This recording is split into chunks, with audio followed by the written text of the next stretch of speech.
energy. Kung napadaan ka sa reading na to, huwag mo munang scroll.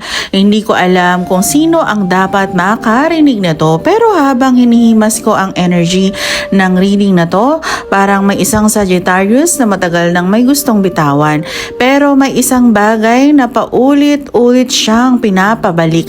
At ang mas nakakagulat, hindi tao ang unang lumabas sa energy, kundi isang desisyon. Isang desisyong ilang buwan mo nang ipinagpapaliban. Bawat araw na lumilipas, mas bumibigat, mas nakakapagod. At parang naririnig ko ang isang tanong na paulit-ulit mong sinasabi sa sarili mo. Paano kung mali ang piliin ko? Kung habang naririnig mo ito ay parang may kumirot sa dibdib mo o pakiramdam mo ay hindi aksidente ang paglabas ng video na to, maaring may mensahe para sa iyo ang reading na to. Kung hindi ito nagre-resonate, hayaan mo lamang itong maiwan dito. Pero kung may bahagi na tila ikaw mismo ang kinakausap, kunin mo ang mensaheng iyon. Magandang araw sa lahat ng Sagittarius Sun, Moon at Rising. Welcome sa Astro Luna Quest.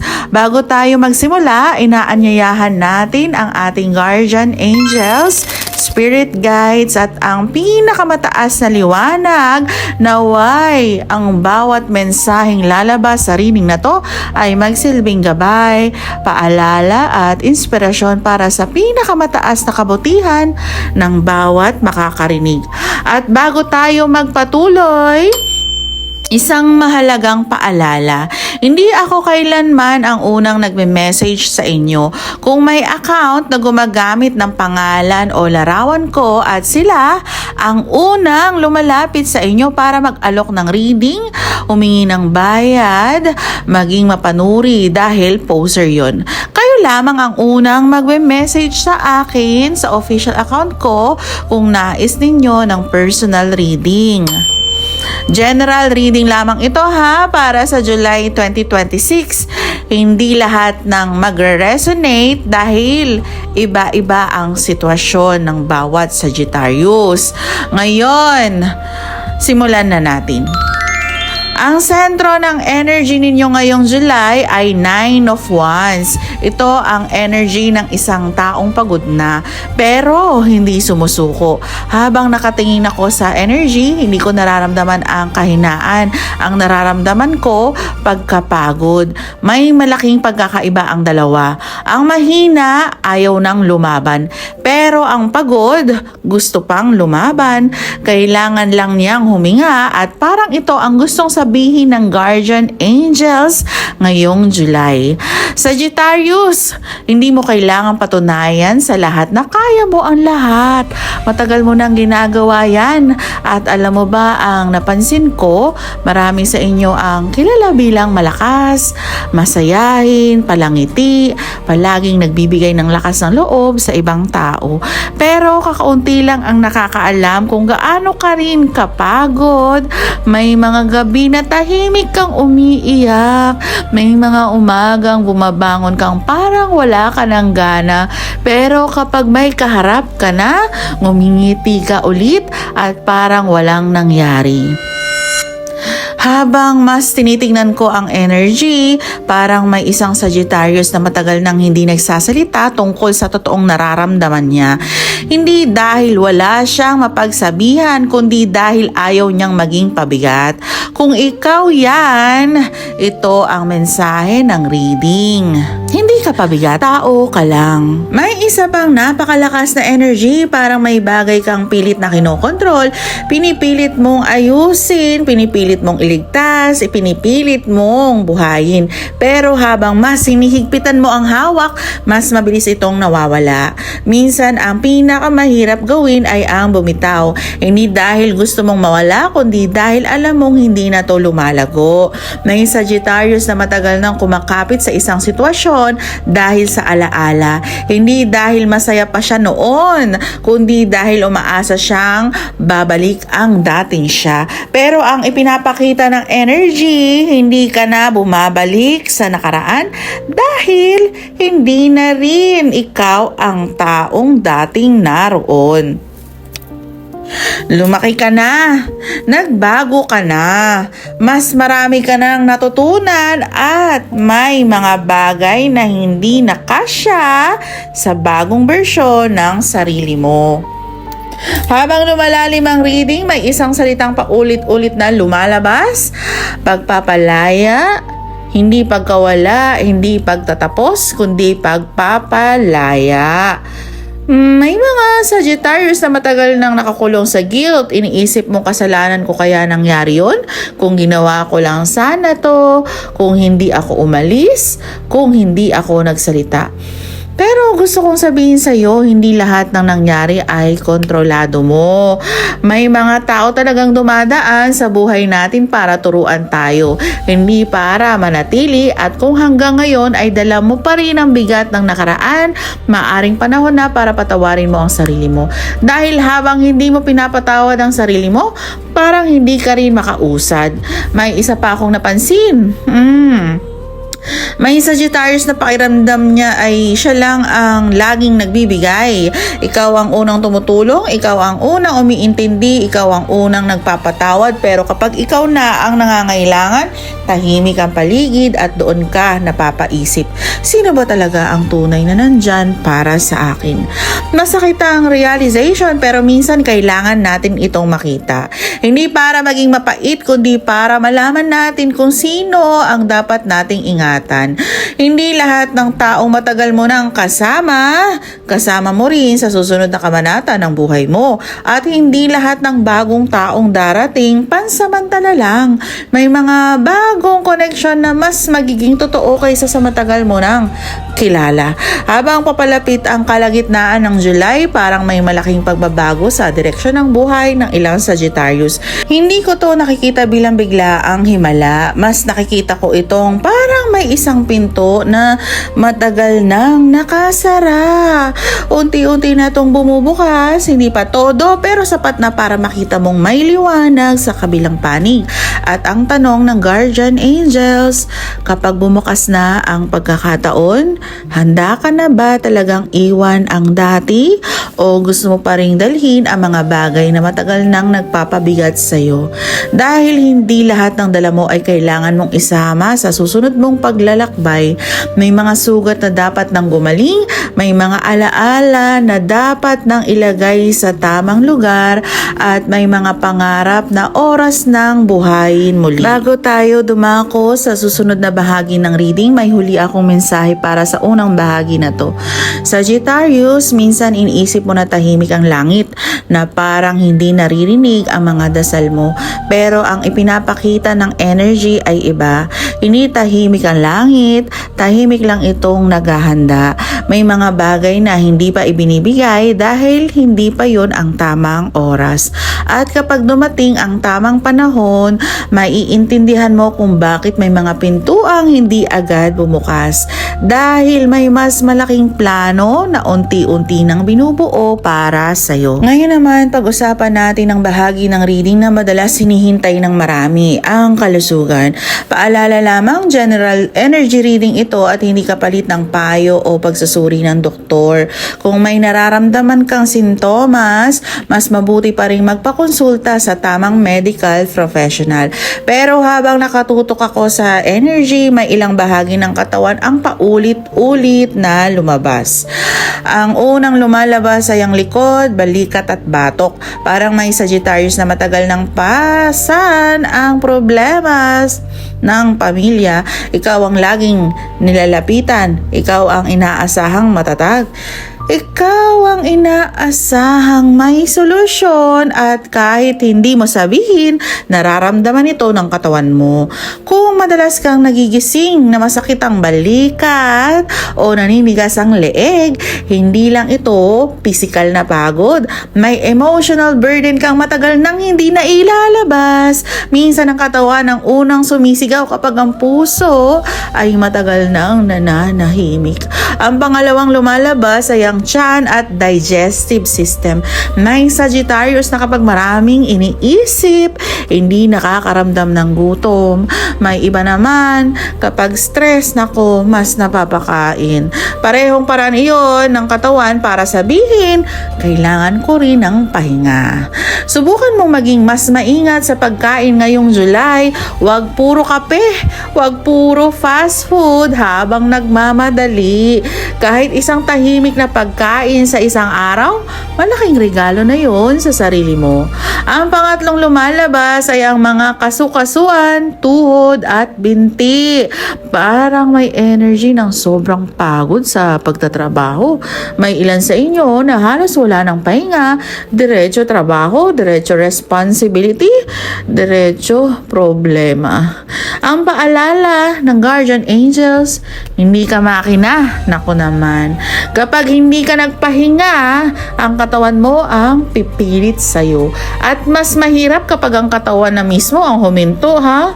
May isa pa akong napapansin. Ako, may Sagittarius na hirap matulog, hindi dahil maingay ang paligid, kundi dahil maingay ang isip. Paulit-ulit mong iniisip ang mga bagay na hindi mo naman kontrolado. Paulit-ulit mong binabalikan ang mga usapan, ang mga pagkakataong lumipas, ang mga maling desisyon. Pero gusto kong sabihin to sa'yo, hindi mababago ng pag-aalala ang kahapon. Pero maaaring sirain ito ang bukas.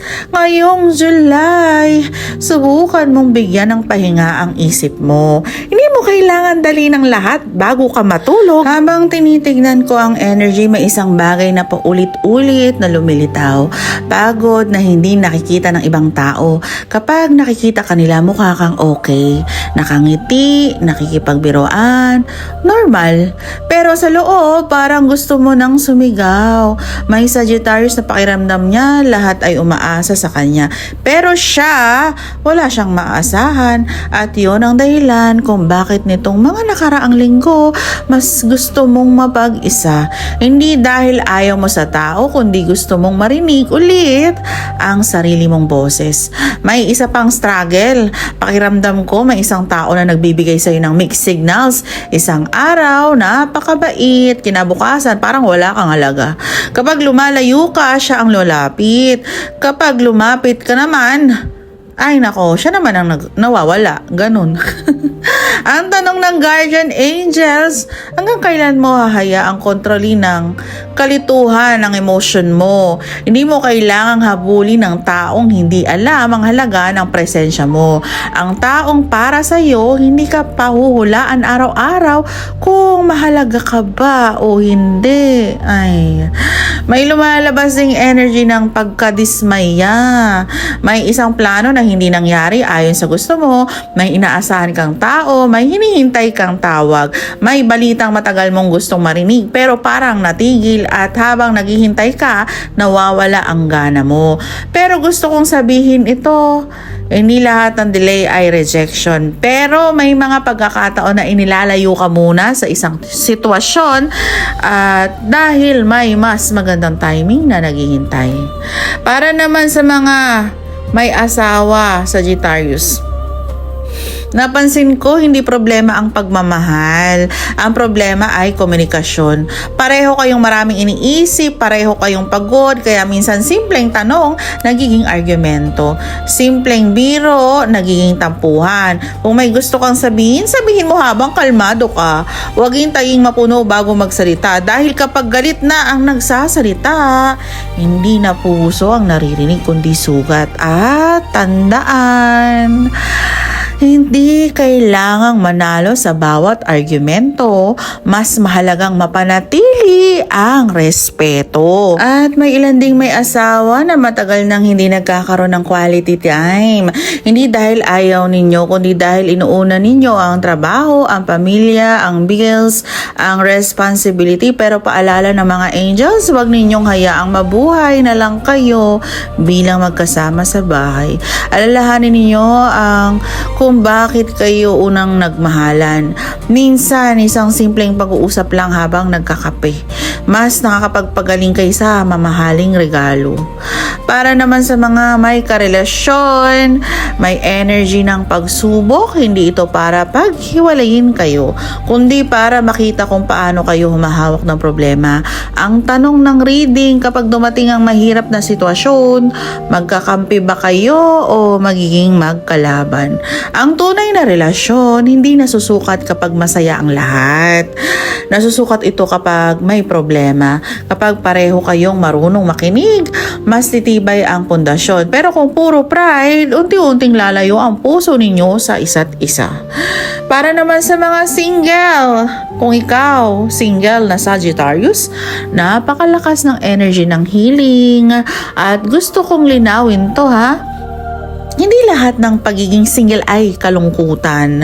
May mga Sagittarius na ngayon lang natutong mahalin ang sarili.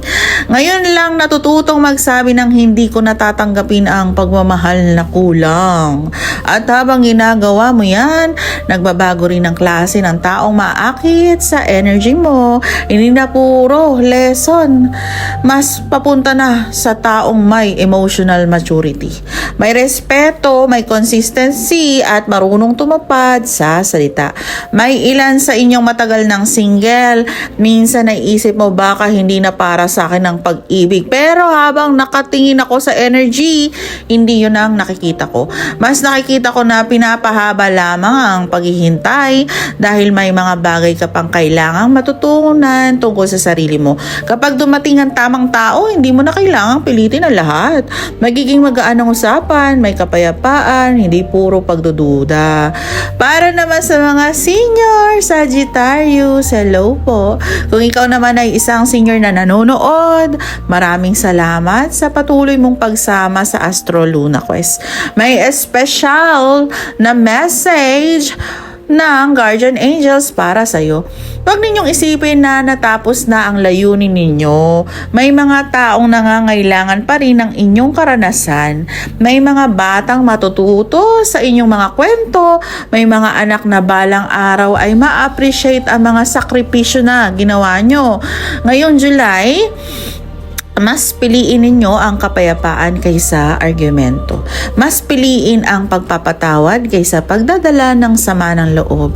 At higit sa lahat, alagaan ninyo rin ang inyong sarili dahil ang pagmamahal na ibinibigay ninyo sa iba, karapat dapat din ninyong matanggap mula sa inyong sarili. Ngayon naman, pag-usapan natin ang direksyon ng iyong career, trabaho, negosyo, pera at mga opportunity na maaaring dumating ngayong July. Habang mas lumalalim ang energy, may isang mensaheng paulit-ulit kong naririnig. Huwag mong isipin na nahuhuli ka. Pakiramdam ko may Sagittarius na ikinukumpara ang sarili niya sa ibang tao.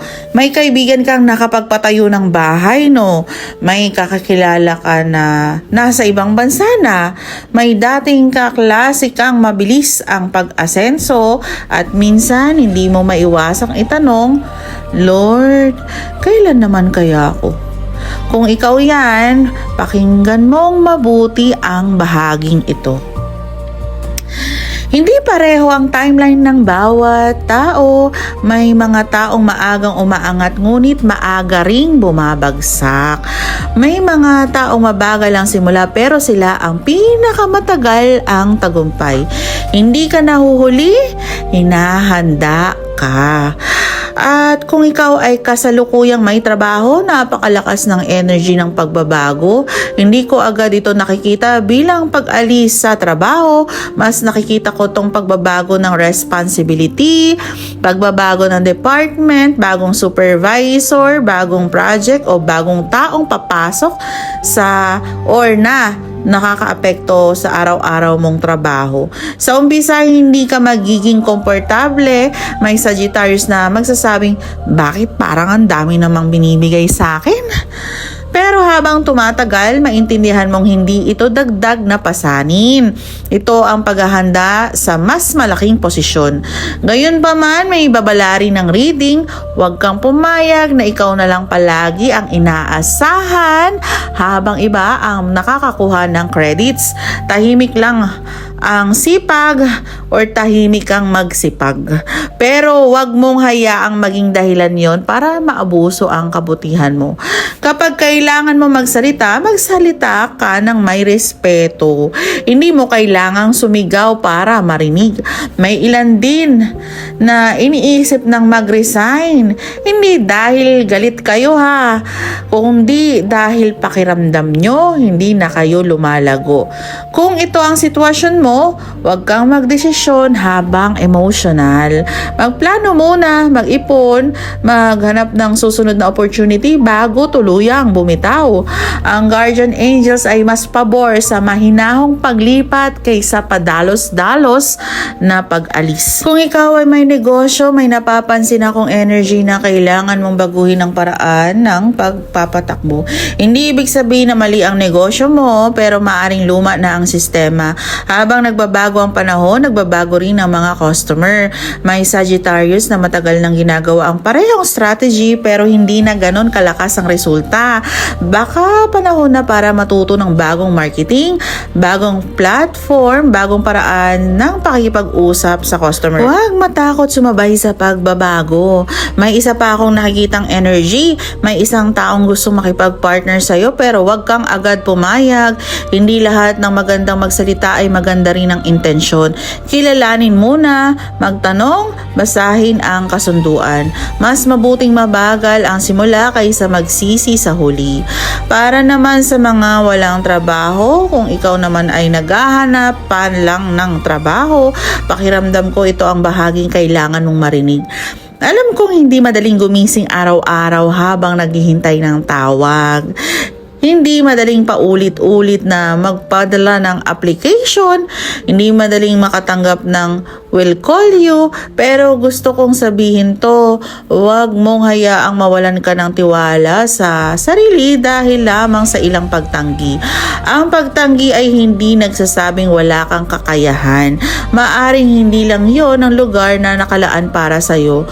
May lumalabas na energy na bagong pagkakataon pagkatapos mong subukan ng isang bagay na dati mong kinakatakutan. Maaaring ibang industry, bagong skill, online work, freelancing o trabahong hindi mo na dating pinapansin.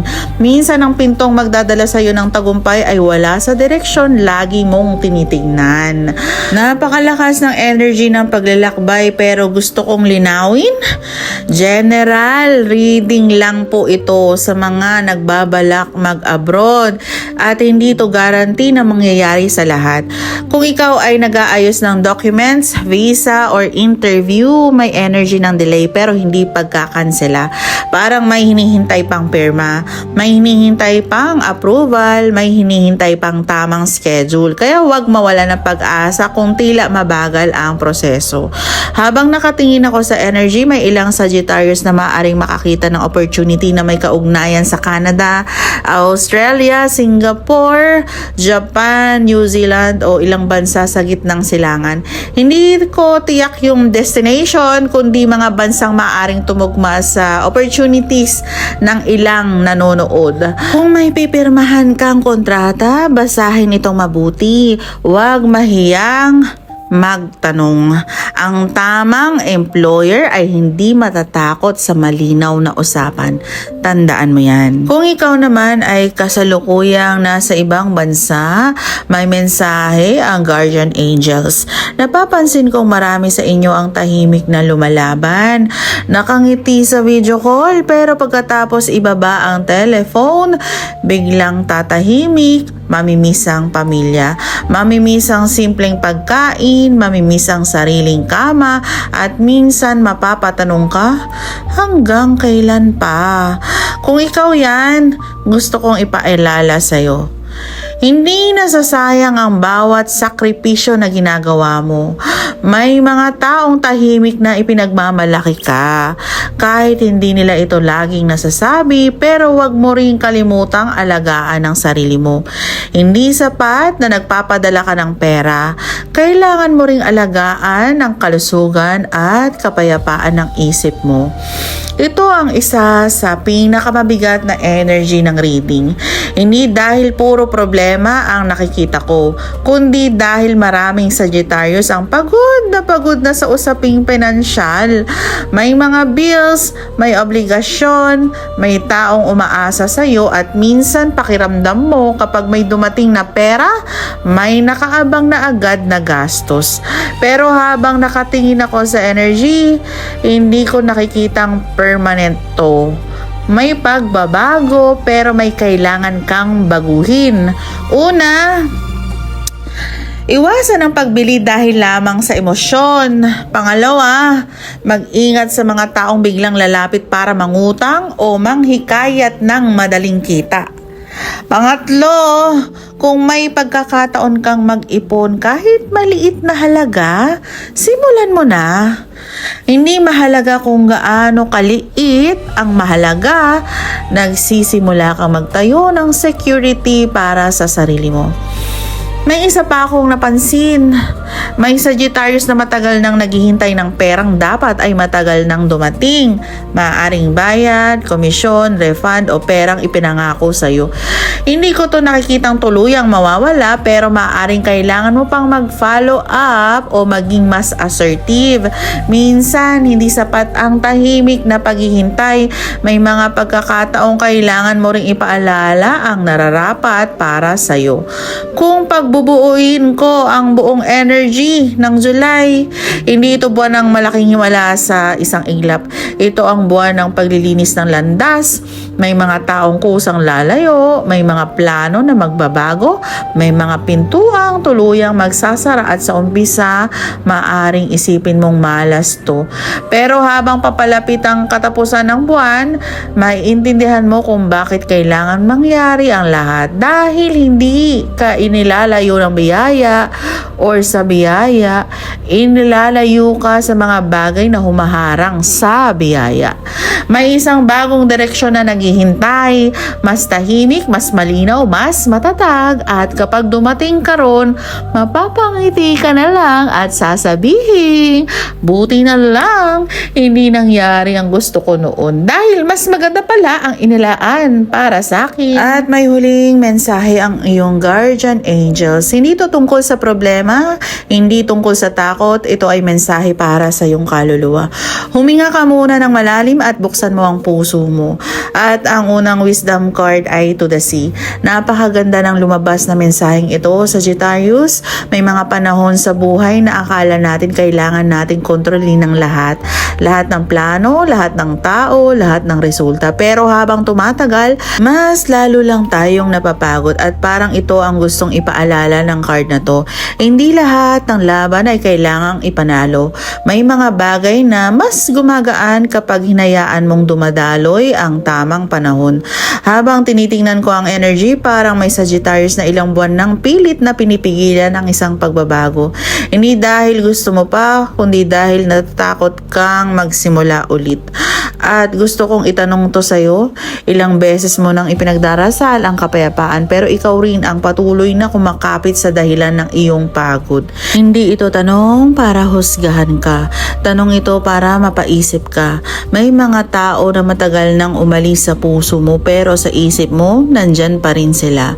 May mga pangarap na matagal nang nagbago pero pilit mo pa rin binubuhay ang lumang version nito. May mga sitwasyon na matagal nang tapos pero ikaw pa rin ang paulit-ulit na bumabalik. At ang sabi ng guardian angels, hindi mo kailangang pilitin ang agos ng buhay. Kapag ang isang pinto ay paulit-ulit nang nagsasara, baka hindi yon ang direksyong inilaan para sa'yo. May isa pa akong napapansin, may Sagittarius na pagod nang maging matatag. Ikaw ang laging nagbibigay ng payo, ikaw ang laging sandalan. Ikaw ang laging nagsasabing, kaya natin yan. Pero kapag ikaw ang napapagod, tahimik ka lang. Ngayong July, hayaan mo ring may yumakap sa'yo. Hayaan mong may magtanong kung kamusta ka. Hayaan mong hindi ikaw ang laging malakas dahil hindi mo kailangang patunayan ang tapang mo araw-araw. At ang pangalawang wisdom card ay soulmates. Napakalalim ng energy ng card na to at gusto kong linawin agad, hindi lang ito tungkol sa soulmates sa pag-ibig. Mas malawak pa rito ang mensahe. May mga taong darating ngayong season ng buhay mo na magpapaalala kung sino ka talaga. Hindi sila darating para kumpletuhin ka dahil buo ka na. Darating sila para samahan kang lumago. Habang nakatingin ako sa energy mo, may Sagittarius na matagal nang nawala ng tiwala sa tao dahil paulit-ulit kang nasaktan, paulit-ulit kang nabigo, paulit-ulit kang iniwan. At ngayon, kapag may mabait sa'yo, nagiging duda ka. Kapag may nagmamahal, natatakot ka. Kapag may gustong tumulong, iniisip mong may kapalit. Pero ang sabi ng guardian angels, hindi lahat ng taong papasok sa buhay mo ay darating para saktan ka.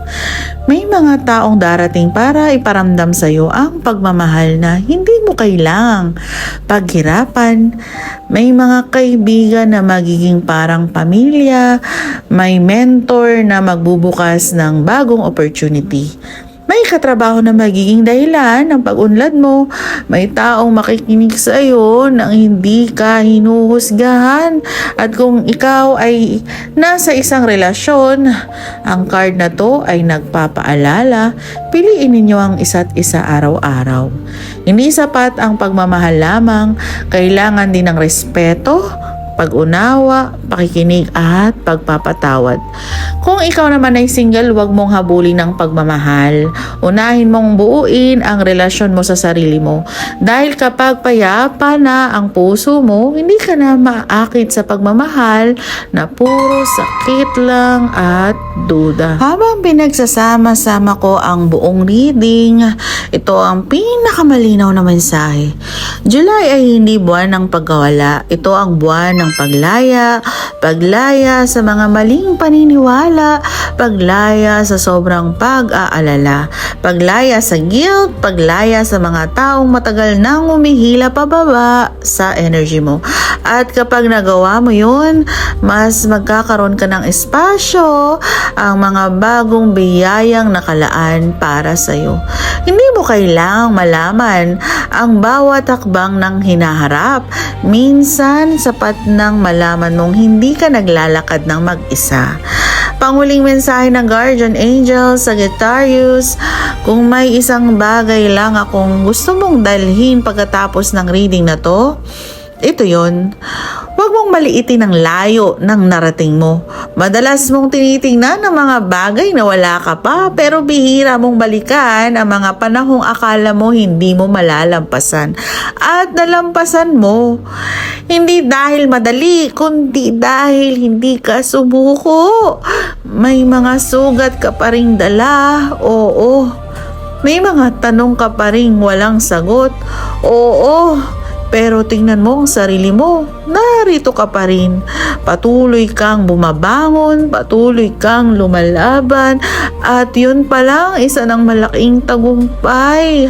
Ang mga dasal na hindi pa nasasagot, hindi ibig sabihin nakalimutan ka ng langit. May mga biyayang kailangan mo nang ihanda. May mga taong kailangan mo nang alisin. May mga pintuang kailangang magsara bago bumakas ang tamang daan. Magtiwala ka sa proseso, kahit mabagal, kahit tahimik, kahit hindi mo pa nakikita ang buong larawan. Maraming salamat sa pagsama sa akin sa reading na to. At kung nag-resonate ang mensahe, kunin mo ang para sa'yo at iwan ang hindi. Kung nais mo ng personal na tarot o astrology reading na nakabatay sa sarili mong sitwasyon at birth chart, maaari kang mag-message sa official official account ko. Muli kong paalala ha, hindi ako ang unang nagme-message maging mapanuri sa mga poster. Kung nagustuhan mo ang reading na to, huwag kalimutang mag-like, mag-subscribe at i-on ang notification bell para hindi mo ma-miss ang mga susunod nating zodiac readings. At again, this is Astro Luna Quest. Maraming salamat, Sagittarius. Hanggang sa muli.